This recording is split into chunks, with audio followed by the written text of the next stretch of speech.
In the third part of the question number 5, the polynomial is given as x cube plus 13x square plus 32x plus 20. So again हम trial method से देखेंगे कि p of 1. So p of 1 मतलब हम x equal to 1 put करते हैं इसमें, तो 1 का होल क्यूब प्लस 13 इंटू 1 का whole square plus 32 into 1 plus 20. अब जैसे कि आप देखिए इस पॉलीनोमियल में सब प्लस की वैल्यूज है. जब सब प्लस की वैल्यूज हैं तो उसमें अगर आप प्लस 1 पुट करते हैं x की जगह, तो आंसर तो आपका आने ही है, क्योंकि जब सब प्लस हो जाएंगे तो जीरो कैसे आएगा. तो ये आपका आंसर जीरो नहीं आएगा, ये आप देख के बता देंगे.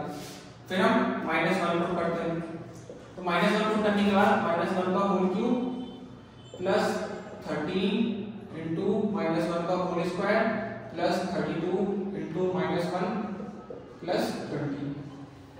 सो -1 प्लस 13 माइनस 32 प्लस 20. अब हम क्या करते हैं इसको, -1 plus 30 means 12, -32 plus 20 means minus का 12. So this is 0.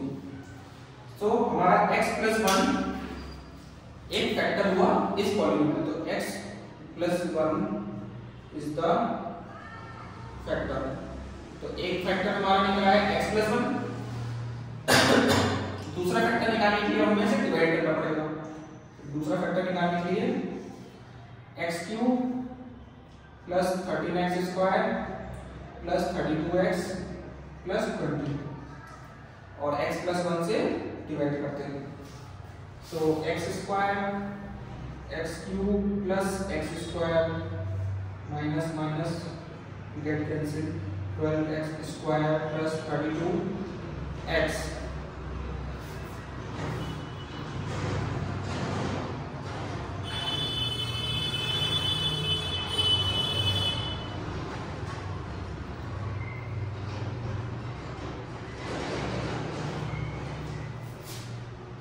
अब हम डिवाइड करेंगे इसको, हम 12x लेते हैं.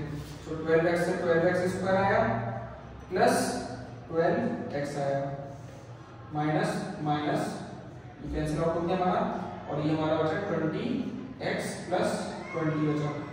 सो 20 से करेंगे हम, सो 20x plus 20 minus minus cancel out तो 0 है. तो हमारा दूसरा पॉलीनोमियल क्या निकला है, x square plus 12x plus 20. अब हम इसको फैक्टराइज करेंगे by splitting the middle term. So x square plus 12x plus 20 को अगर हम स्प्लिट करते हैं तो फिर x square plus 10x plus 2x plus 20 हमें मिलता है x प्लस 10 प्लस 2 कॉमन लेंगे x प्लस 10 मिलता है. सो x प्लस 10 को हमने बाहर निकाला, एक फैक्टर हमारा ये हुआ और दूसरा फैक्टर हमारा x प्लस 2 हुआ. तो हमारे फैक्टराइजेशन के बाद हमारा क्या निकला, factors e of x is equal to, एक फैक्टर हमारा x प्लस 1 था, दूसरा फैक्टर हमारा x प्लस 10 और तीसरा फैक्टर हमारा x प्लस 2. तो ये आपका आंसर होगा. अब फोर्थ क्वेश्चन में दे रखा है 2y cube plus y square minus 2y minus 1. फिर से हम ट्रायल मेथड से हम क्या करेंगे, पुट करेंगे p of 1. सो 2 इंटू 1 का होल क्यूब प्लस 1 का whole square minus 2 into 1 minus 1. कितना आएगा आपका 2 प्लस 1 माइनस 2 माइनस 1. सो 2 से 2 1 से 1. तो ये आंसर पहली बार में आपका 0 आ गया. तो x इज इक्वल टू 1 अगर हम पुट करते हैं तो ये पॉलीनोमियल 0 हो जा रहा है. तो x minus 1 is the factor of this polynomial. x minus 1 is the factor. x minus 1 एक फैक्टर हो गया. अब हमें दूसरा और फैक्टर्स निकालने के लिए हमें क्या करना पड़ेगा, डिवाइड करना पड़ेगा. डिवाइड करते हैं x माइनस 1 और 2, ओ सॉरी ये x नहीं है हमें, ये y है.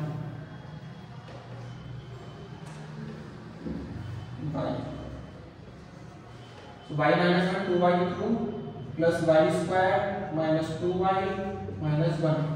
अब हम क्या करेंगे, 2y स्क्वायर से करेंगे.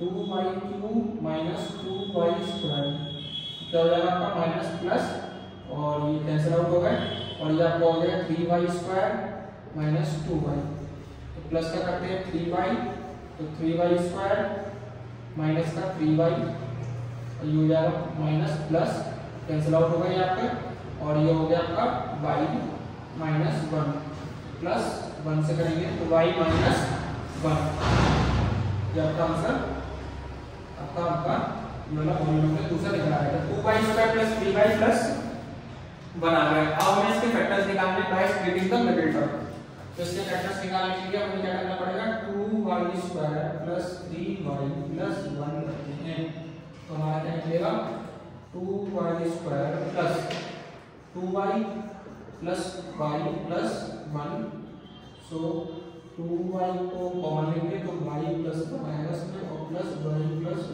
1 ऑलरेडी को है, सो 2y प्लस 1 एक साइड आया और y प्लस 1 हमारा एक साइड है।